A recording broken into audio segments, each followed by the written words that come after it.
বন্ধুরা, মোহনবাগান আজকে 2 পয়েন্ট মাঠে ফেলে আসলো। তার কারণ প্রত্যেক দিন ডিফেন্স গোল করে ম্যাচ জেতাতে পারবে না।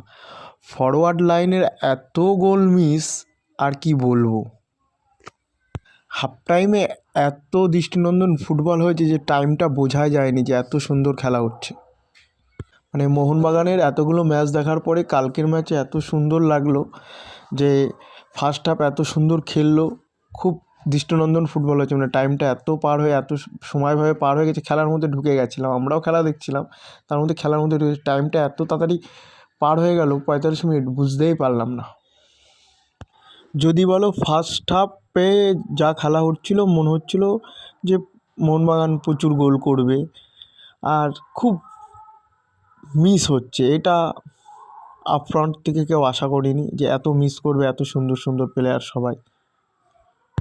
তারপর সেকেন্ড হাফে কিছু এলোমেলো খেলা হচ্ছিল, কিছুই মাথায় ঢুকছিল না। তারপরে ড্রিঙ্কস ব্রেকের পরে যে একটু চেঞ্জ হলো, তারপরে খেলাটা আবার পাসিং ফুটবল খেললো, তখন একটু খেলাটা একটু ভালো লাগছিল। ফার্স্ট হাফে এত সুন্দর খেলার কারণ মিড হাফে মানে আমাদের অ্যাটাকিং লাইনের সঙ্গে আপুইয়া, দীপক টাংরি, লিস্টন কুলাসো, মানবীর, এদের গ্যাপটা খুব কম ছিল।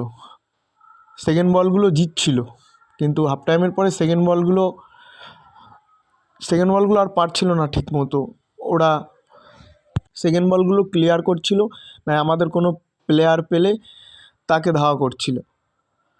আর হঠাৎ সাডেন যেই ডিফেন্স লাইনটা ডিপে চলে গেল ওদের স্টিফেন এজে, মানে মোহনবাগান ভার্সেস স্টিফেন এজের খেলা হলো, এরকম কিছু মনে হলো। কামিন্স যে অসাধারণ বলগুলো মনে হচ্ছে প্লেটে সাজিয়ে দিয়েছে, শুধু মারলেই গোল, সেরকম জায়গার থেকে গোল মিস করেছে প্রচুর। লিস্টন কুলাসও মিস করেছে,